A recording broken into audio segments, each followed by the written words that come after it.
이른바 검수완박 법안에 반발하는 전국 평검사 회의가 19년 만에 열립니다. 검찰은 특별 대응팀을 꾸리고 위헌 검토에 착수했습니다. 민주당은 검수완박 법안에 대해 돌이킬 수 없는 길로 접어들었다며 속도전에 들어갔습니다. 국민의힘과 인수위원회는 입법 쿠데타라고 비판했습니다.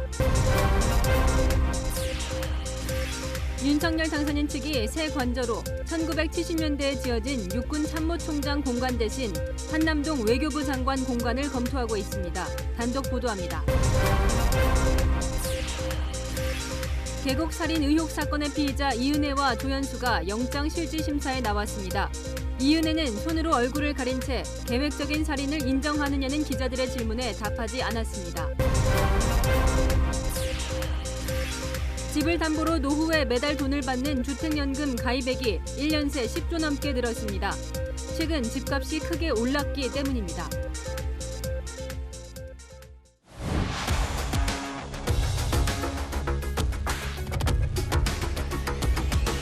뉴스 시작합니다. 저는 동정민입니다. 문재인 대통령이 검찰총장을 만나 입장을 냈지만 이 검수완박을 둘러싼 갈등은 더욱 격해지고 있습니다. 민주당은 속도를 줄이지 않았고 이 검찰은 더 강하게 맞서고 있는데요. 지금 이 시각 검찰에서는 2003년 이후 19년 만에 전국 평검사 회의가 열리고 있습니다. 어제 이 수뇌부인 고검장, 오늘 평검사, 내일 간부급인 이 부장검사까지 검사 전체가 한 목소리로 들고 일어섰습니다. 현장에 취재기자 나가 있습니다. 자, 구자준 기자, 그러니까 평검사들이 업무 시간 끝나고 방금 전에 모였는데 자정을 넘겨 끝장 토론을 예고하고 있죠. 네, 일선검찰청의 평검사 대표 150여 명이 참여하는 전국 평검사 회의는 이곳 서울중앙지검에서 오후 7시쯤 시작됐습니다. 참석자들은 검찰 수사권을 완전 박탈하는 검수완박 법안의 문제점에 대해 난상 토론을 벌이고 있는데요. 회의는 오늘 자정을 넘겨 내일 새벽까지 이어질 걸로 보입니다. 회의 시작 전 평검사 대표는 오늘 회의 개최 이유를 설명하기도 했는데요. 검찰 수사권이 폐지될 경우 초래될 형사사건 처리 시스템의 문제점을 실무자 관점에서 논의할 필요가 있다는 겁니다. 평검사 대표는 법조계와 시민단체에서 검수완박 법안의 문제점이 광범위하게 지적되고 있다며 안건에 제한을 두지 않고 전국 평검사들의 총의를 모을 예정이라고 설명했습니다. 전국의 평검사들이 한자리에 모인 건 지난 2003년 이후 19년 만입니다. 당시엔 강금실 법무부 장관의 기수 파괴 인사에 반발하며 열렸습니다. 검찰 중간 간부들도 집단 행동에 돌입했습니다. 내일은 일선검찰청의 부장검사 대표 50여 명이 서울중앙지검에 모여 전국 부장검사 회의를 진행합니다. 이들은 형사사법제도의 기본 구조를 바꾸는 중대한 안건이 너무 성급하게 진행되면 국민에게 돌이킬 수 없는 피해를 준다고 회의 개최 배경을 설명했습니다. 고검장과 지검장, 부장검사와 평검사까지 검찰 내 의견 수렴 과정은 내일로 대부분 마무리되는 겁니다. 검찰은 최근 특별대응 태스크포스를 꾸리고 검수완박 법안의 위헌 여부에 대한 검토 작업에 착수했습니다. 또 전 세계 검사들의 모임인 국제검사협회에 검수완박의 문제점에 대한 검토도 요청했습니다. 지금까지 서울중앙지검에서 전해드렸습니다. 검수완박을 두고선 사실상 사법기관 전체가 제동을 걸고 나선 형국입니다. 이 법원이 이례적으로 조목조목 이 검수완박 법안의 문제점을 지적했습니다. 이 경찰의 과잉 수사를 통제하지 못하는 점을 가장 우려했는데요. 변호사 단체 전직 회장들도 목소리를 냈습니다. 손인혜 기자 보도 보시고 아는 기자로 이어갑니다. 대법원 법원행정처가 검수완박 법안에 대한 검토 의견을 국회 법제사법위원회에 보낸 건 어제였습니다. 대법원의 입장을 정리한 의견서에 검수완박 법안은 추가나 보완이 필요하다는 내용을 담았습니다. 검사의 수사권을 이감받는 경찰의 과잉 부실수사 위험을 통제할 필요가 있다고 지적했습니다. 어제 김영두 법원행정처 차장도 국회에 출석해 검수완박 입법의 문제점을 조목조목 지적했습니다. 검사의 권한을 거의 경찰로 지금 대처를 하고 있어서 이런 입법례는 저는 못 본 것 같습니다. 대한변호사협회 전직 회장 10명도 가세했습니다. 검수완박은 헌법 위반이라며 정권 교체 직전 현 집권 세력의 자기 방패용 입법이라는 의심을 받기 충분하다는 성명서를 냈습니다. 야당과 타협하지 않은 여당만의 그 입법은 입법 독재라고 할 수 있죠. 반헌법적인 이런 입법 독주를 즉시 중단해야 된다고 생각합니다. 법무부는 장관과 검찰국이 의견을 각각 따로 냈습니다. 박범계 장관은 국회 결정을 따르겠다는 취지로 입법 정책적 결단의 문제라고 한 반면 검찰국은 위헌 소지가 있다며 반대했습니다. 채널A 뉴스 손인혜입니다. 자, 이 아는 기자 전에 국회로 먼저 좀 가보겠습니다. 민주당이 더 세게 가속 페달을 밟고 있습니다. 오늘 법사위 소위에서 검수완박 법안을 통과시킬 계획인데요. 김호수 검찰총장이 국회로 달려가 대안을 제시했지만 민주당은 돌이킬 수 없다는 분위기입니다. 국회 가봅니다. 윤수민 기자, 지금도 민주당이 법안 심사를 하고 있습니까? 네, 검수완박 법안을 심사 중인 민주당은 조금 전 국회 법제사법위원회 소위를 정회했는데요. 잠시 뒤 8시에 소위를 재개할 예정입니다. 오늘 오후 2시부터 재개된 소위에는 김호수 검찰총장이 출석했는데요. 12분간 검수완박의 문제점을 일일이 나열하며 국회 설득에 나섰습니다. 검사 수사권을 완전히 박탈하는 것은 이혼 소지가 큽니다. 앞으로 국가 운영이나 발전과 깊은 관련이 있는 법안을 지금과 같이 2주 안에 처리한다라는 것은 절대로 적절하지 않다라는 말씀을 드리겠습니다.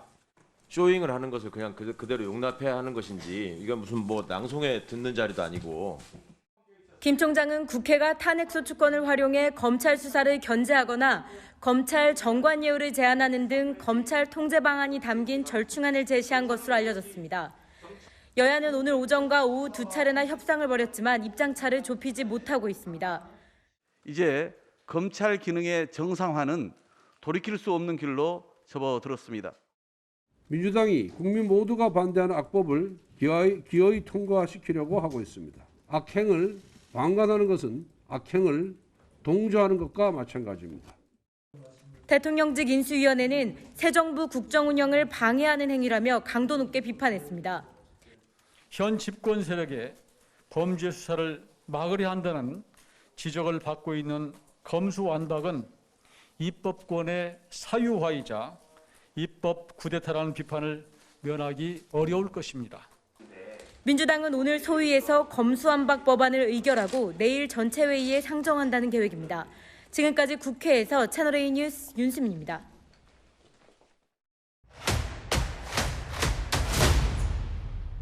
아는 기자 아자 시작합니다. 정치부 임수정 차장 나왔습니다. 어제 문재인 대통령이 첫 번째 입장을 냈는데 결과적으로 강대강 충돌이 계속되고 있습니다. 그런데 대통령의 첫 번째 입장이 해석이 쉽지가 않습니다. 검수완박에 찬성인지 반대인지 시청자분도 지금 상당히 궁금해하시는데요, 의중을. 네, 문 대통령의 발언을 놓고 더불어민주당과 김호수 검찰총장의 해석부터도 달랐습니다. 대통령께서 말씀하신 것도 검찰과 경찰 사이에 권한을 조정하는 문제가 아니라 어떻게 해야 궁극적으로 국민의 권익을 지키고 국민의 인권을 지키느냐, 이 기준으로 검찰개혁을 해달라. 바쁘신 분께서 70분 동안이나 시간을 할애해서 제가 충분히 그리고 상세하게 모든 이야기를 할 수 있도록 해주셨다는 것만으로 큰 의미가 있다. 네, 그 민주당은 검수완박 처리에 힘을 실어준 거다. 네. 김호수 총장 아니다. 신중론에 무게를 둔 거다. 이렇게 다르게 해석한 것 같습니다. 어떻게 같은 발언인데 해석이 이렇게 엇갈리는지 뭐라고 했었죠, 어제? 네, 청와대가 밝힌 문 대통령의 발언 단 10문장뿐이었는데요. 이 검찰 공정성을 의심하는 게 엄연한 현실이다. 이 검찰을 향해 개혁과 자정을 요구하는 대목을 보면 검수완박에 손을 들어준 것 같다. 이런 생각이 드는데 마지막 한 문장이 더 있습니다. 이 개혁은 국민을 위한 것이어야 한다고 민주당에도 한마디를 한 건데요. 이 민주당도 밀어붙이기만 할 것이 아니라고 한 거죠. 하지만 이 검수완박에 대한 그 명확한 반대 입장 표명이 없기 때문에 지지하는 걸로 읽힐 수도 있습니다. 이 모두가 이렇게 헷갈려 하다 보니까 이 박수현 국민소통수석이 오늘 추가 해석을 내놓기도 했는데요. 이 양측이 생각하는 안을 놓고 대화하면 충분히 진전될 수 있는 분위기는 됐다라고 말했습니다. 그래도 아리송하기는 마찬가지입니다. 네, 그러다 보니까 또 다른 시청자분께서 그럼 대통령은 뭐 이래도 저래도 상관없다는 입장이냐 이렇게 물어보셨는데 그래도 뭐 내심 생각은 있지 않겠습니까? 그런데 문 대통령이 이 검수완박에 대해서는 핵심 참모들에게조차 함구하고 있다고 하거든요. 그래요. 제가 오늘 청와대와 민주당 쪽 쭉 취재를 해봤는데 적어도 문 대통령 생각에 대해 이런 해석 정도는 가능할 것 같습니다. 이 검수완박, 문재인표 검찰개혁은 아니다. 그러니까 내가 책임을 지고 관여할 사안은 아니다라는 건데요. 문 대통령 지난해 1월 자신의 주요 공약이었던 공수처를 출범시켰습니다. 이 공수처 설치로 문재인표 검찰개혁은 어느 정도 성과를 거뒀다. 이렇게 평가하는 것 같습니다. 물론 그렇다고 해도요. 대통령이 가장 큰 현안에 대해서 이렇게 뭐 명확한 입장을 내지 않는 건 좀 무책임한 거 아닙니까? 네, 그래서 국민의힘도 문 대통령을 향해서 제발 이 소모적인 논쟁의 종지부 좀 찍어달라라고 하는 건데요. 아마도 과거 논란이 됐던 이 언론중재법 때를 떠올리는 것 같습니다. 지금 뭐 언론이라든지 또 시민단체라든지 또 국제사회에서 이런저런 문제 제기를 하고 있기 때문에 그런 점들이 충분히 검토될 필요가 있다고 생각하고 있습니다. 저 앞에 발언을 보면 그 언론중재법도 청와대가 주도한 게 아니다라고 선을 그었어요.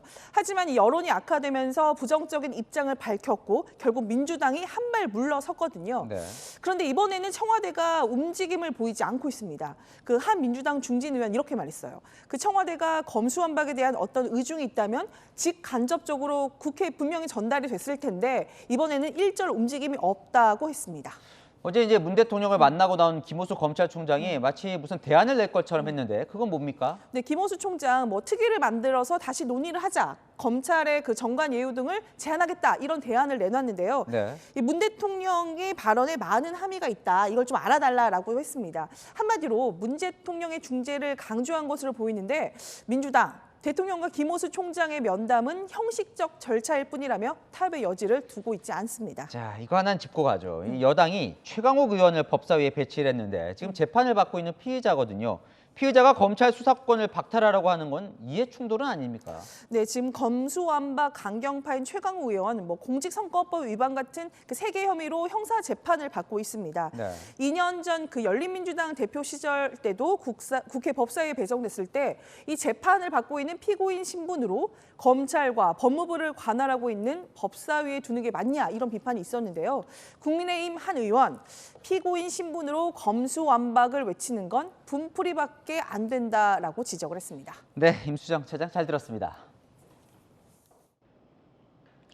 정호영 보건복지부 장관 후보자를 둘러싼 논란으로 이어갑니다. 정 후보자 자녀들이 의대에 편입할 당시 경북대의 평가 기준이 교육부의 권고를 따르지 않았던 것으로 드러났습니다. 당시 교육부는 평가에 외부 인사를 참여시키고 정성평가의 비중도 40%를 넘지 말라고 권고했는데 이 두 가지 모두 지키지 않았습니다. 최수연 기자의 단독 보도입니다. 경북대는 정호영 후보자 자녀들의 의대 편입 당시 내부 인사로만 평가위원을 구성한 것으로 나타났습니다.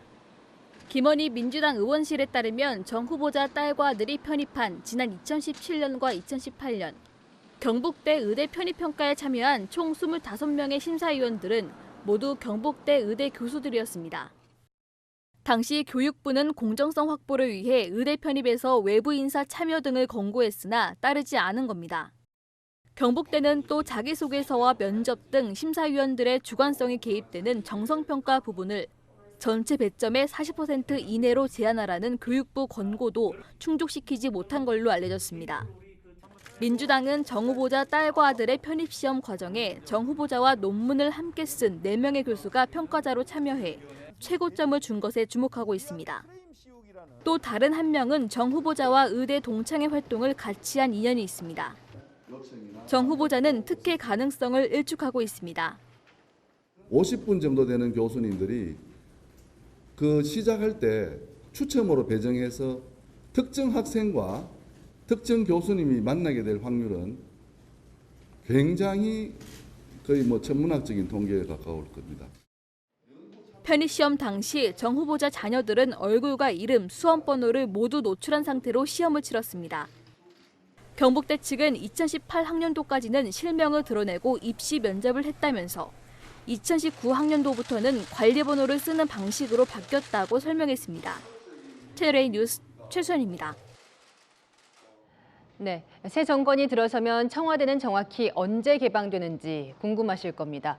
윤석열 대통령 당선인 측은 취임식이 열리는 5월 10일 오전 11시, 그러니까 취임식과 동시에 청와대를 개방하기로 했습니다. 송찬욱 기자의 단독 보도입니다. 윤석열 대통령 당선인 측은 다음 달 10일 국회에서 열리는 윤 당선인 취임식과 동시에 청와대를 국민에게 개방하기로 했습니다. 윤 당선인 측 핵심 관계자는 취임식이 열리는 오전 11시에 청와대를 개방할 계획이라고 말했습니다. 우선 청와대 녹지원과 상춘제, 북악산 등산로 등 야외를 개방하고 물품 정리 등이 필요한 건물 내부는 순차적으로 개방할 예정입니다. 청와대는 임기 시작인 5월 10일에 개방하여 국민께 돌려드리겠습니다. 본관, 영빈관을 비롯하여 최고의 정원이라 불리는 녹지원과 상춘제를 모두 국민들의 품으로 돌려드리겠습니다. 청와대 개방에 따른 관광 효과를 누리게 될 서울시도 서울 도심과 지하철역에 청와대 국민 품으로라는 문구가 적힌 홍보물을 부착하며 본격적인 대국민 홍보에 나섰습니다. 문재인 대통령이 개방을 하루 앞둔 다음 달 9일 청와대를 떠나는 걸 두고 더불어민주당 일각에선 잔인하다는 비판이 나옵니다. 윤 당선인 측은 쫓겨나가듯이 얘기하는 것을 이해할 수 없다며 문 대통령이 마지막 밤을 청와대에서 보내는 걸 방해할 생각이 없었다고 말했습니다. 채널A 뉴스 송찬욱입니다. 취임식 후에도 윤석열 당선인은 당분간 서초동 자택에서 출퇴근합니다. 새 대통령 관저로는 한남동 육군참모총장 공관이 유력했죠. 대신 인근 외교부 장관 공관으로 바꾸는 방안이 검토되고 있습니다. 그 배경을 이민찬 기자가 단독 취재했습니다. 새 대통령 관저가 당초 육군참모총장 공관에서 외교부 장관 공관으로 바뀔 것으로 보입니다. 윤석열 당선인 측은 육군참모총장 공관은 물이 셀 정도로 낡았다며 외교부 장관 공관 사용을 검토하고 있다고 전했습니다. 육군참모총장 공관이 1975년 준공돼 낡은 데다 공간도 협소해 위급 상황에 대응할 시설을 만드는 데 한계가 있다는 판단에 따른 겁니다. 윤 당선인 측은 육군참모총장 공관 리모델링 비용으로 예비비 25억 원을 받았지만 공사는 시작하지 않은 상태입니다. 한남동 그 공간을 이제 하나 쓰기로 했는데 그 공간을 또 리모델링하고 필요한 경호 시설하는데 25억. 업무동과 주거동, 마당으로 구성된 외교부 장관 공관은 대지 면적이 1만 4,700제곱미터로 한남동 공관촌에 위치한 공관 가운데 규모가 가장 큽니다. 연회장과 접견실에서 외빈 접견이나 회담 등 외교 행사가 수시로 열리고 있어 간단한 리모델링을 하면 대통령 관저로 사용이 가능하다는 게 윤 당선인 측 설명입니다. 윤 당선인 측은 최근 외교부 장관 공관을 둘러본 것으로 알려졌습니다.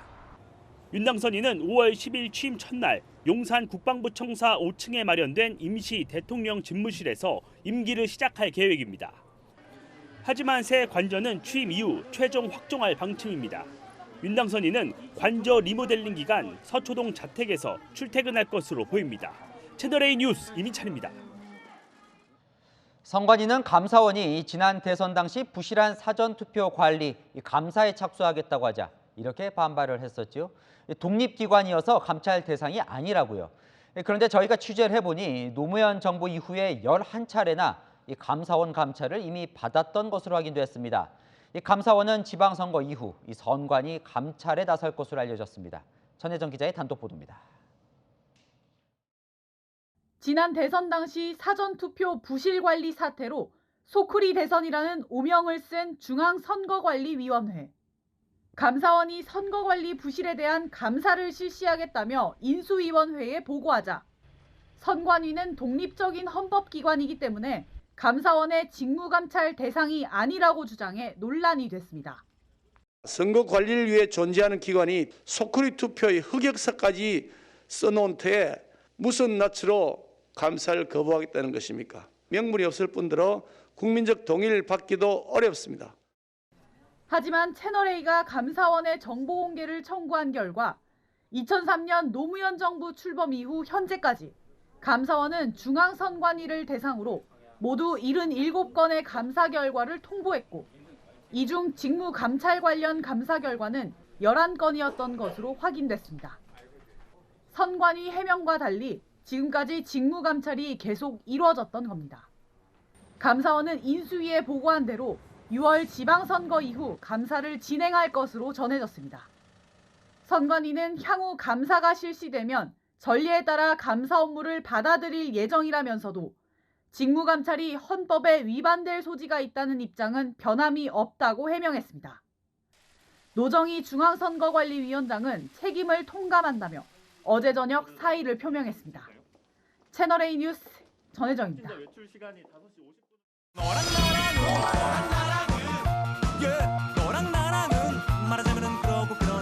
네, 여랑야랑 정치부 김민지 기자와 함께합니다. 첫 번째 주제 보겠습니다.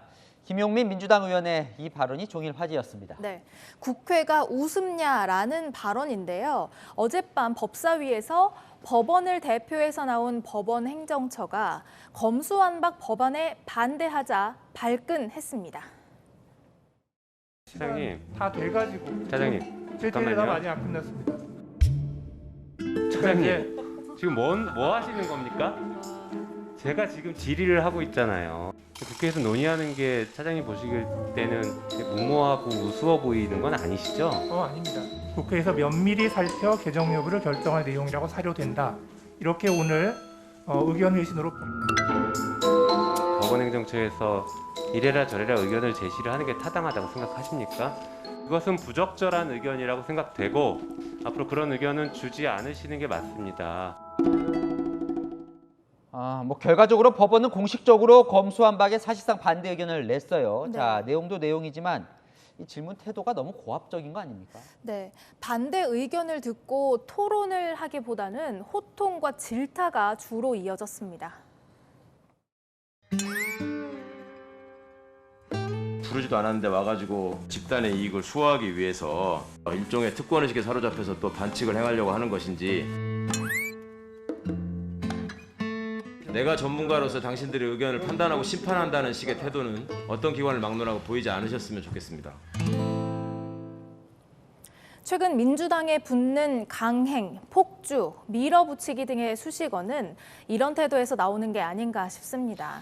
네, 다음 주제 넘어갈 텐데 역시나 이 국회 법사위 얘기인데요. 여야가 연장자를 내세우고 있다. 이건 무슨 말입니까? 법사위에서요, 때 아닌 나이 경쟁이 벌어졌습니다. 어제 국민의힘이 법사위에 한기호 의원을 투입하자 민주당은 곧바로 김진표 의원을 합류시켰습니다. 그러니까 저 두 의원을 합류시킨 게 나이와 관련이 있나 보죠? 맞습니다. 법사위 안건조정위원장 자리를 차지하기 위해서 눈치 싸움을 하는 건데요. 관례상 최연장자가 위원장을 맡기 때문입니다. 지금까지는 57년생 박광원 법사위원장을 제외하고 61년생 민주당 민형배 의원이 최연장자였습니다. 국민의힘이 52년생 한기호 의원을 투입하자 민주당은 이에 질세라 47년생 김진표 의원으로 교체한 겁니다. 이제 검수완박 저 법안 때문에 안건 조정위원장 이 자리가 중요해진 거죠. 맞습니다. 다툼이 심한 안건을 심사할 때 안건 조정위가 구성되기 때문에요. 이 검수완박 법안도 여기로 갈 가능성이 높습니다.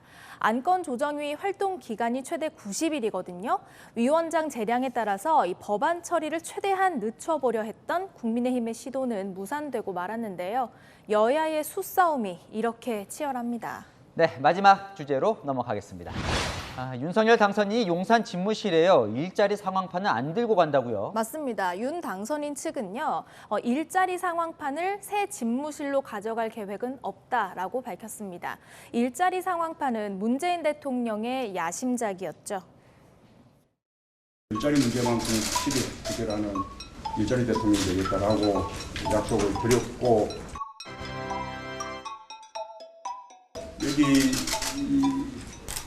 일자리 현황판은 보면 일본 요연하게 금년 4월에 일자리 동향이 고용률이 지금 현재 4월 현재 66.6%인데 저렇게 대대적으로 홍보를 했었는데 초반기 이후에는 잘 못 본 것 같기도 합니다. 네, 그래서인지 윤 당선인 이 후보자 시절에 일자리 창출 정부가 아니라 일자리 파괴 정부라면서 강하게 비판했었고요. 국회에서도 늘 질타의 대상이 되었습니다. 일자리 상황판 만들어서 총리님 일자리 늘었습니까? 개선된 것으로 나타나고 있습니다. 전체 이 정부 들고 시도하는 것은 역대 최악이라는 말씀 드리고요. 대통령께서 늘 일자리 상황판을 보고 계신가요? 글쎄요, 저는 실물을 보지는 못했습니다. 그러니까 뭐 대통령께 그 메일 보십니까? 라고 여쭤보지도 않았죠. 문 대통령님, 여쭤보고 싶습니다. 일자리 상황판 어디 갔습니까? 납계생이 성적표 숨긴다고 모범생 되겠습니까? 그러니까 대통령이 챙기는 건 좋지만 보여주기식 아니냐 이런 비판이 있었던 거죠. 그런데 뭐 차기 정부도 일자리를 강조하고는 있잖아요. 네, 일자리는 정부가 만드는 게 아니라 민간에서 만들어야 한다는 게 윤석열 정부의 기조입니다. 상황판과 함께 일자리 수석 비서관도 폐지하고요. 그 기능을 경제 수석 비서관과 합칠 계획인데요. 이 상황판을 달든 없애든 양질의 일자리가 늘어나기만 하면 되겠죠. 실적으로 보여주길 바랍니다. 네, 뭐 어느 나라건 일자리는 이 정부의 성공과 실패를 가르는 가장 중요한 요소죠. 네. 열한야랑이었습니다. 네, 계곡 살인 의혹 사건의 피의자 이은혜, 조연수의 구속 여부가 잠시 후 결정됩니다. 오늘 심사를 받으러 가는 모습이 카메라에 찍히기도 했는데요. 현장 취재 기자 연결해 보겠습니다. 자, 조현진 기자, 아직 결론은 안 나온 거죠? 네, 그렇습니다. 이은혜와 조연수에 대한 구속영장 심사는 오후 3시 반에 시작해 1시간 정도 진행됐습니다. 지금은 판사가 기록을 검토 중인데 사안의 중대성과 도주 우려 등이 있어 영장은 곧 발부될 것으로 보입니다. 법원은 법정으로 들어가는 두 사람의 모습을 이례적으로 공개했습니다. 이은혜와 조연수는 구치소 지하 통로로 이동해 1층 법정으로 들어왔습니다. 취재진들의 질문에는 아무 말도 하지 않았습니다. 계획적 살인 인정하십니까? 고인과 유가족들에게 미안하지 않으세요? 체포 당시 착용했던 모자는 벗은 대신 코로나 감염 예방을 위해 페이스 쉴드와 마스크를 착용했습니다. 조연수는 고개만 숙인 반면 이은혜는 페이스 쉴드 안으로 손을 넣어 얼굴을 가렸습니다. 법원은 오늘까지 변호인을 선임하지 않은 두 사람에게 형사소송법에 따라 각각 국선 변호사 1명씩을 지정했습니다. 이들은 체포된 뒤 사흘 내내 진술 거부권을 행사하며 수사에 비협조적인 태도로 일관한 것으로 알려졌습니다. 이들이 검거된 과정을 자수로 볼 수 있는지 여부를 놓고도 논란이 일고 있습니다. 자수는 피의자가 재판 과정에서 형을 감경받을 수 있는 요인 중 하나이기 때문입니다.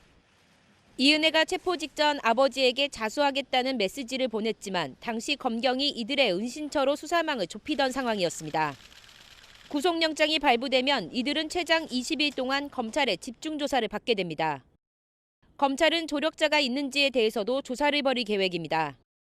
지금까지 인천지법에서 전해드렸습니다. 네, 이은혜와 조연수는 계곡에서 윤 씨가 숨지기 넉 달 전 보고피로 살해를 시도한 혐의도 있죠. 저희가 당시 정황을 자세히 취재를 했는데요. 강원도 양양의 어시장에서 직접 보고를 구입한 뒤에 계획에 실패하자 이런 문자를 주고받은 것으로 알려졌습니다. 김승희 기자입니다. 피해자 윤모 씨가 숨지기 넉 달 전인 지난 2019년 2월, 이은혜와 조연수는 윤 씨와 함께 강원도 양양에 있는 펜션으로 여행을 떠납니다. 검찰은 이 여행을 두 사람의 1차 살해 시도로 보고 있습니다. 보거피를 섞은 음식을 윤 씨에게 먹였지만 치사량 미달로 실패한 정황이 드러났기 때문입니다. 당시 두 사람이 보거를 구입한 곳도 양양의 어시장으로 확인됐습니다. 인천지검은 계곡살인 사건을 전면 재조사하면서 보거를 구입한 가게까지 조사한 것으로 알려졌습니다. 검찰은 두 사람이 통보거를 사서 피와 내장을 손질한 걸로 의심하고 있습니다. 내장이나 뭐 이런 것들 손질을 다 해드리니까 작업 안 하고 사가시는 분들은 있어요. 판매하는 데서는 아무 문제가 없어요. 그렇게 법적으로 규정되어 있는 게 아니라서. 검찰은 두 사람의 텔레그램 메시지를 복원해 술안주에 넣어 살해를 공모한 정황도 확인했습니다.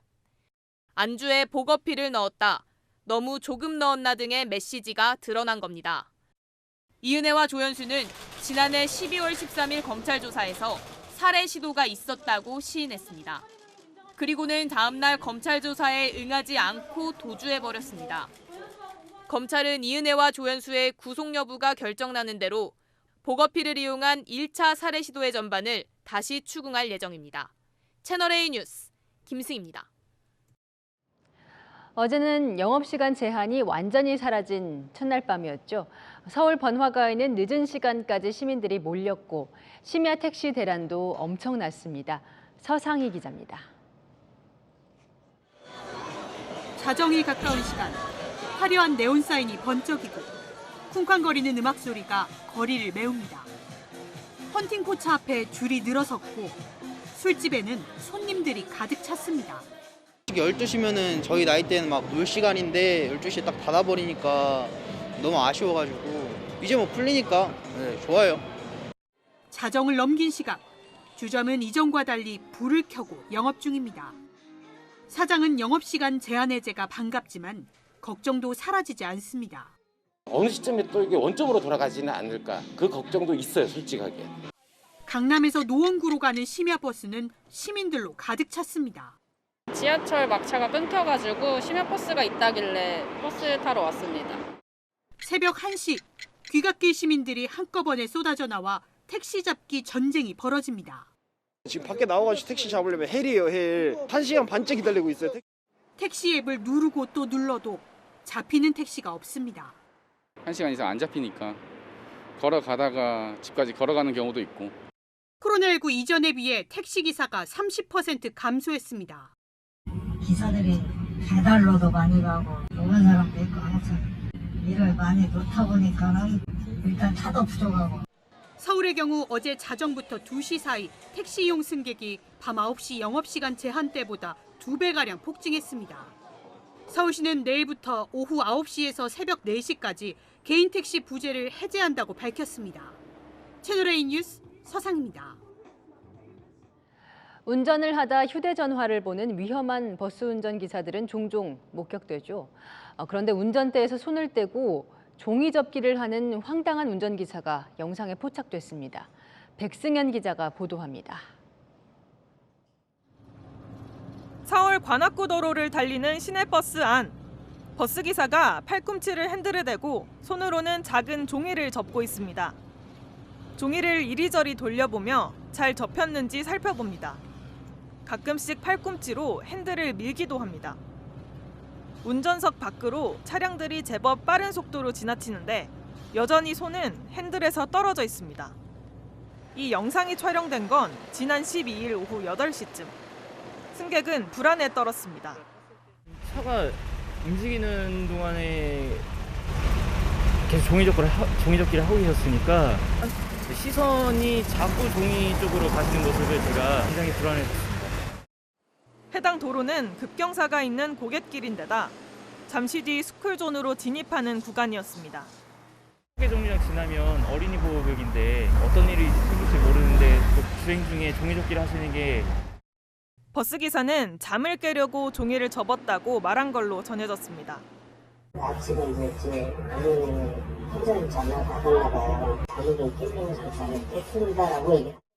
장시간 운전하는 버스기사가 주행 중 딴짓을 하는 모습은 이전에도 있었습니다. 지난 2019년엔 시속 100km로 달리는 고속버스 기사가 휴대전화로 팽수 영상을 보기도 했습니다. 주행 중 딴짓은 대형 사고로 이어질 수 있습니다. 뭔가 흔한 일이면 이제 매뉴얼대로 이제 하면 되는데 처음 겪는 일이어가지고요. 너무 당황스러워가지고. 해당 버스 업체는 기사 징계 여부를 결정하고 재발 방지 대책을 마련하겠다고 밝혔습니다. 채널A 뉴스 백승현입니다. 인천에서 철거 예정이었던 고시텔 건물 거주자들이 퇴거 명령에 반발하고 있습니다. 불을 지르겠다며 경찰과 대치 중입니다. 신선미 기자입니다. 건물 주변에 노란 통제선이 설치됐고 소방차들이 대기하고 있습니다. 입구엔 소방 에어매트도 놓였습니다. 어제 오후 1시 39분, 이 건물 6층에서 남녀 4명이 인화성 물질을 뿌리고 불을 지르려 한다는 신고가 119에 접수됐습니다. 경찰 특공대들이 와가지고 난리가 났대. 저 창문 다들이 깨고 뿌려놔가지고. 경찰 위기협상팀이 출동해 설득한 끝에 15시간 만인 새벽 5시, 2명이 건물 바깥으로 나왔고 경찰은 신병을 확보했습니다. 하지만 나머지 2명은 아직 건물 안에 있는 상태입니다.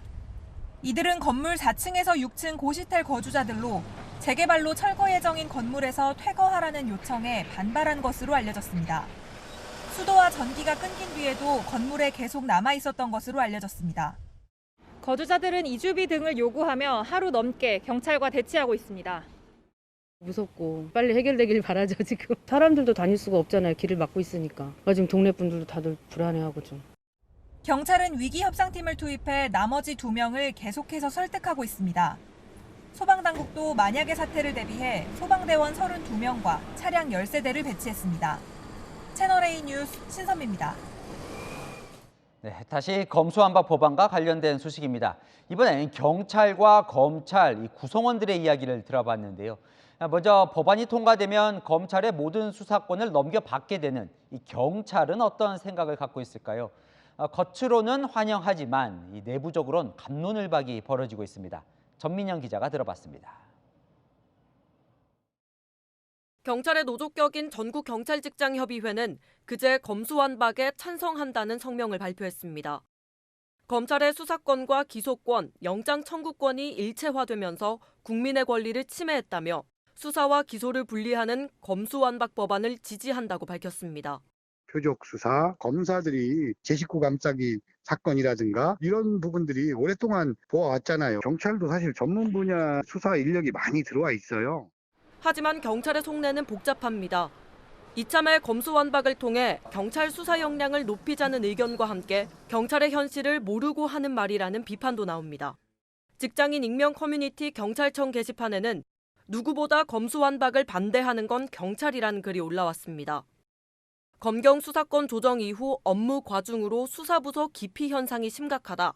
순번을 정해 탈출할 정도라며 모든 수사를 넘겨받는 건 현실에 맞지 않다고 비판했습니다. 한 일선 경찰관도 채널A와의 통화에서 수사 인력 충원이 우선돼야 한다며 양질의 수사 환경을 갖추는 게 먼저라고 말했습니다. 검수완박이 통과돼도 영장 청구권이 검찰에만 있는 한 검찰 권력 견제는 쉽지 않을 거라는 회의적 의견도 있습니다. 기소하고 수사하고 분리하는 건 맞는데 검사야 영장 청구에 힘이 있으니까 수사가 있으면 막강하지만 우리는 그런 것도 없고 일만 많아지고. 경찰 수뇌부는 국회 논의를 지켜보겠다며 직접적인 의견 표명을 자제하고 있습니다. 채널A 뉴스 전민영입니다. 검수완박 법안이 통과되면 일자리를 잃지 않을까 전전긍긍하는 사람들도 있습니다. 6천 명이 넘는 이 검찰 수사관들인데요. 수사권이 박탈되면 이들도 수사 업무에서 손을 떼야 하죠. 특히나 이 수사 경력이 짧은 이 청년 수사관들의 걱정이 더 크다는데 박건영 기자가 만나봤습니다. 서울 남부지검 소속 8년차 수사관 황지연 씨. 요즘 동료들과 국회 검수완박 추진 상황을 불안하게 지켜보고 있습니다. 수사나 형집행, 범죄 수익 환수 같은 그간의 업무가 사실상 증발하는 상황을 걱정합니다. 수사를 계속할 수 있을지, 법안이 통과되면 앞으로 이제 인사가 어떻게 될지도 사실 불투명하니까 다들 좀 혼란스러운 입장입니다. 한국형 FBI라는 중대범죄수사청이 만들어져도 모든 검찰 수사관이 옮겨가는 것도 아닙니다. 검수완박을 추진하는 황운하 더불어민주당 의원이 발의한 법안에 따르면 수사 경력이 5년 이상이어야 중수청 수사관이 될 수 있습니다.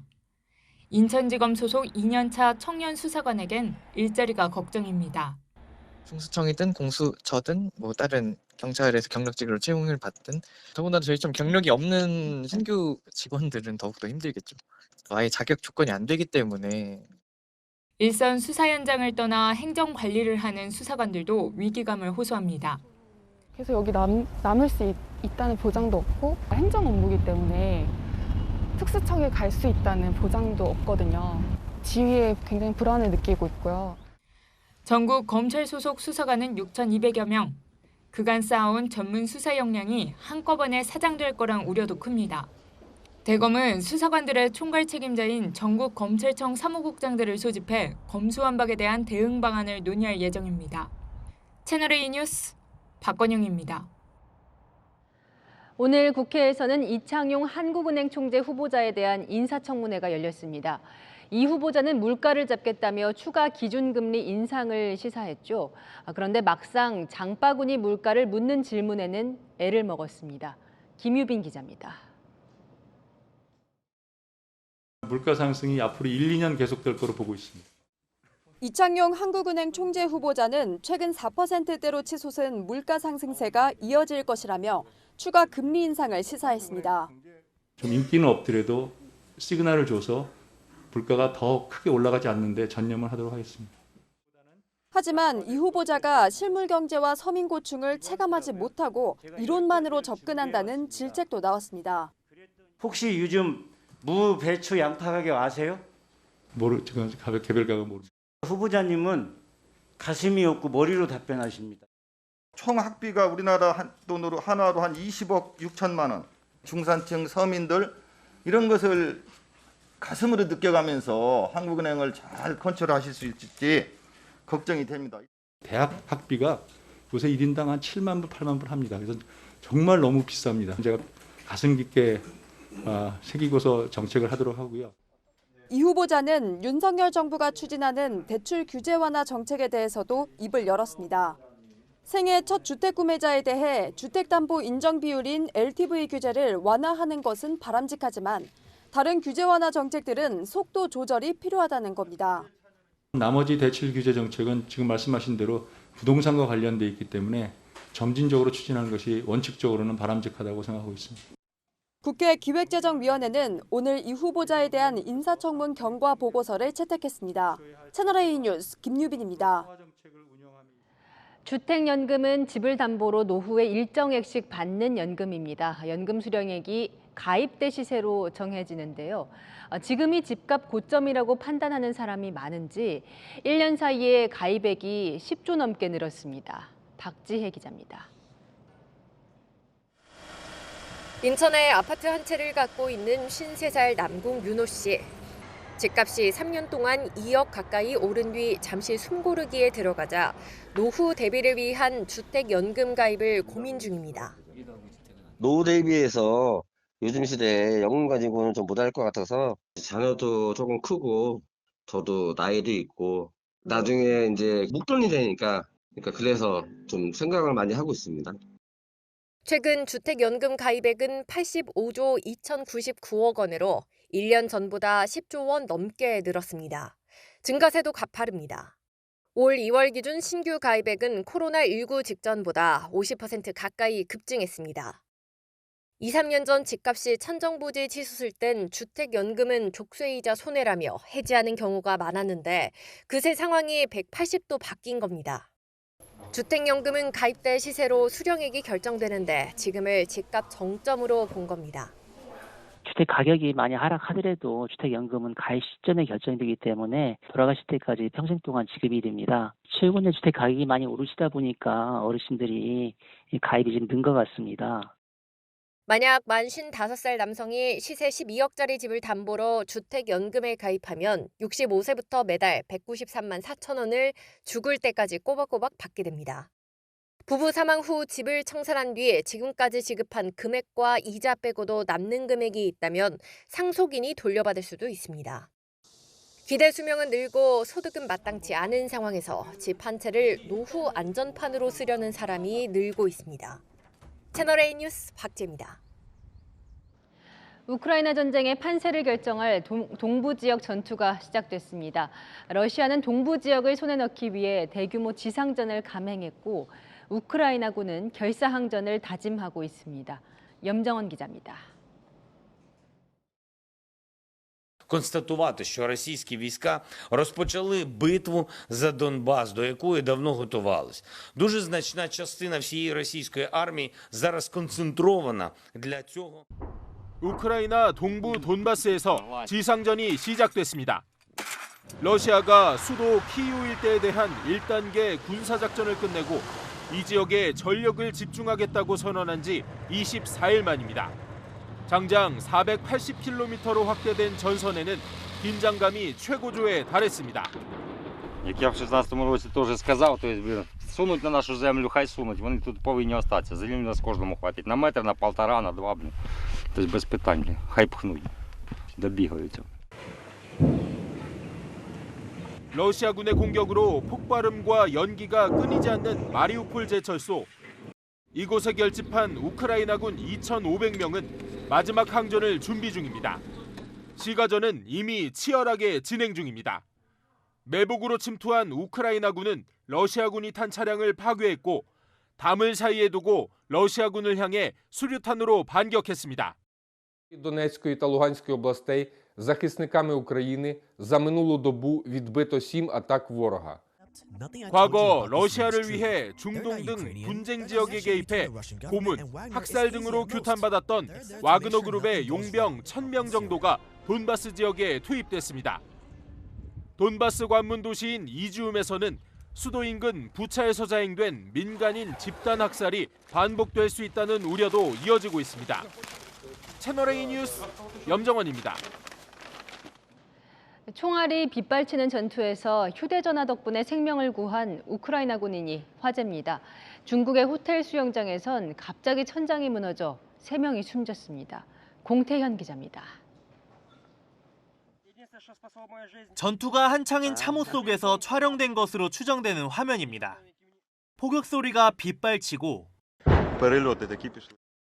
우크라이너를 쓰는 군인이 주머니에서 꺼낸 휴대전화에는 군 인식표와 총알이 박혀 있습니다. Единственное, что спасло мою жизнь, це телефон за 20 тысяч и жетонники мне выдали. 누리꾼들 사이에 엄청난 행운이다. 같은 휴대전화 가지고 있는데 방탄이라 다행이다라는 반응이 이어졌습니다. 군인의 생명을 구한 스마트폰 기종을 놓고 삼성폰이냐 노키아폰이냐 논쟁도 펼쳐진 가운데 삼성전자 측은 누리꾼이 추정하는 갤럭시 S20 플러스가 현지에서 팔리는 기종이 맞다고 설명했습니다. 손팻말을 든 여성이 경호원의 강력한 제지에 쓰러지고 행사장 밖으로 질질 끌려나갑니다. 프랑스 대선에 도전하는 마린 르펜 국민연합 후보의 기자회견장에서 푸틴 러시아 대통령과 르펜 후보가 만나는 하트 모양 손팻말을 들었다가 쫓겨난 겁니다. 극우 성향인 르펜 후보는 나토와 러시아의 관계 회복을 요구하고 있습니다. 천장이 무너진 수영장에서 사람들이 나옵니다. 잔해들이 널브러져 있고 일부는 물에 둥둥 떠 있습니다.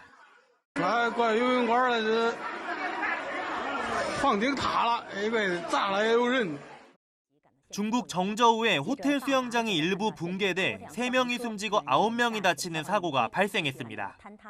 20년 전 건설된 호텔은 시설 노후화로 보수 작업이 잦았던 것으로 알려졌습니다. 채널A 뉴스 공태현입니다. 북한이 금강산 관광지구 안에 있는 우리 기업의 관광 자산을 단 8일 만에 일방적으로 철거했습니다. 2년 전 남측 시설을 싹 드러내자고 했던 김정은 국무위원장의 지시가 본격화되는 분위기입니다. 박수유 기자입니다. 지난 2008년 5월 국내 기업 아난티가 금강산 관광지구 안에 지은 대규모 골프 리조트 단지입니다. 같은 해 7월 관광객 피격 사건으로 2달 만에 문을 닫았는데 최근 일방적으로 철거된 것으로 알려졌습니다. 미국의 소리방송이 위성 사진을 토대로 분석한 결과에 따르면 리조트 내 8개 건물의 지붕과 외벽이 사라지고 콘크리트 뼈대만 남은 것으로 나타났습니다. 단 8일 만에 초스피드 철거해 아난티 측도 채널A에 사전 통보를 받지 못한 채 일방적으로 해체됐다고 밝혔습니다. 현대아산의 해금강 호텔도 지난달 초부터 철거가 시작돼 최근 7층 건물 윗부분이 사라지고 아랫부분만 남은 것으로 알려졌습니다. 상호 존중과 협의에 입각한 남북 공동 노력의 취지에 명백히 반하는 행위입니다. 전문가들은 금강산 관광지구에 대한 북한의 독자 개발 의지 피력과 동시에 대남 압박의 수단으로 보인다고 분석했습니다. 최근 대미 압박 강화에 이어서 전술핵 개발에 이어 금강산 시설의 전격 철거로 대남 압박 강도를 높이는 그런 의도가 있는 것으로 보여집니다. 이런 가운데 인민군 창건 90주년이 되는 25일 대규모 열병식을 열 것이라는 관측과 함께 7차 핵실험, 추가 미사일 도발 등도 우려되고 있습니다. 채널A 뉴스 박수유입니다. 한국 육상의 역사를 새로 쓰고 있는 우상혁이 올 시즌 첫 국내 대회에서 우승했습니다. 남자 100m에서는 차세대 주자 비회사의 활약이 돋보입니다. 김태욱 기자입니다. 쩌렁쩌렁한 외침이 경기장을 가득 채웁니다. 성공하고는 여지없이 유쾌한 춤을 선보입니다. 지난달 실내 세계선수권대회의 압도적인 기량은 아니었지만 우상혁이 10개월 만에 출전한 국내 대회에서 가볍게 우승했습니다.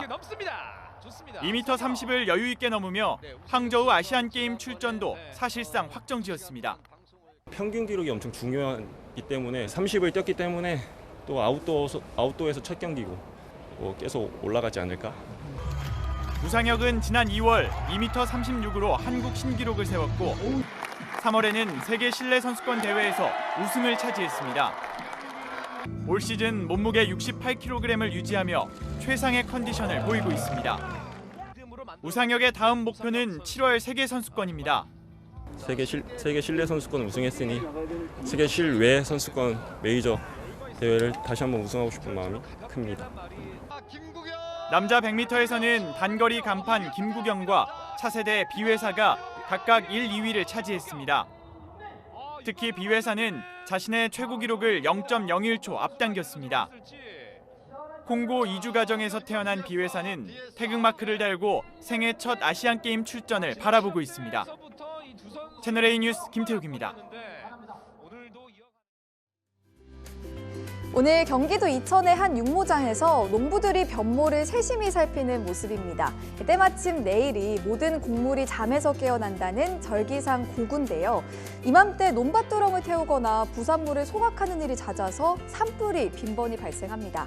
현재 대부분 내륙은 날이 바짝 말라 있고 또 내일부터는 동해안을 중심으로 바람도 강해져 대형 화재 위험성이 높으니까요. 산 근처에서 소각을 하는 행위는 절대 피해 주시기 바랍니다. 내일도 전국이 맑겠지만 중서부 지역은 오전에 미세먼지가 말썽을 부리겠습니다. 또 중부 서해안은 아침 안개까지 뒤엉켜서 시야가 답답하겠습니다. 내일 아침 서울은 9도로 오늘과 비슷하게 출발하고요. 한낮에 서울은 22도, 대구는 26도로 남부지방은 다소 덥겠습니다. 금요일 오전 수도권과 영서에는 비가 살짝 내릴 전망입니다. 날씨였습니다. 검수완박, 속도만 중시하다 방향을 잃는다.